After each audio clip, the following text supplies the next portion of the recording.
Hey guys, welcome back to my channel on lifestyle. আজকে চলে এসেছে একটা নতুন ভিডিও নিয়ে। আজকে সন্ধ্যেবেলা থেকে সকালবেলা থেকে প্রচুর বৃষ্টি হচ্ছে। সন্ধ্যেবেলা তাই কী টিফিন খাবো ভাবতে ভাবতে একটু মালপোয়া করে নিলাম, চটপটা একটু মিষ্টি মিষ্টি খেতে ইচ্ছে করছিলো, তাই আমি মালপোয়া করে নিলাম। আর এই দেখো, এভাবে মালপোয়া রেসিপিটা আমি তোমাদের পরে আরেকদিন শেয়ার করবো। তো আজকে যেহেতু বৃষ্টি হচ্ছে, আজকে হলো স্পেশাল একটা মেনু। সেটা কী করবো বলো তো? খিচুড়ির জন্য ওখানে ডাল ভেজে রেখেছি, আলু ভাজছি, আর এখানে একটা মশলা তৈরি করছি। নুন, হলুদ, লঙ্কার গুঁড়ো, আদা বাটা দিয়ে একটা মশলা তৈরি করছি। এটার জলও আমি দিয়ে এটা ভালো করে একটা পেস্ট তৈরি করে নেব। এবারে গরম তেলে আমি দিয়ে দেবো শুকনো লঙ্কা আর তেজপাতা। এইটা দিয়ে আমি ভালো করে দিয়ে দেবো, কেন এটা তো খিচুড়িতে মাস্ট, ফোড়নে দিতেই হবে।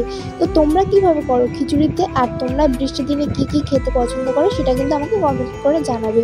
তো আজকে দেখো, এখানে আমি খিচুড়িটা কিন্তু আজকে মা করছে, আর খেতে কিন্তু দারুণ হয়েছিল। তো এখানে দেখতে পাচ্ছি ফার্স্টে সম্বার দিয়ে এখানে যেটা মিক্স করে রেখেছিলাম, যে মশলাটা জল দিয়ে সেটা দিয়ে দিলাম। এটা এবার ভালো করে কষাতে হবে। এটা ভালো করে এক তেল ছাড়বে, তখন বাকি সব কিছু দেবো। তো এখন মশলাটা ভালো করে কষিয়ে নেব আমি, দেখতে পাচ্ছ। আর খিচুড়ির জন্য এই মশলাটা বেস্ট মশলা। তো এখানে দেখতে পাচ্ছ, এখানে খিচুড়ি চাল ডাল সব কিছু দিয়ে আর এই মশলাটা দিয়ে জল দিয়ে বসিয়ে দিয়েছি। আর এই সাইডে আমি বেগুনগুলো ভেজে নিচ্ছি। তো খিচুড়ির সাথে বেগুন ভাজা তো এমনিই ভালো লাগবে। তো এখানে আমি বেগুন ভাজা করে নিয়েছি, আলু ভাজা করে নিয়েছি, আর ডিম ভাজা করে নিয়েছি, আর পাঁপড় তো মাস্ট লাগবেই।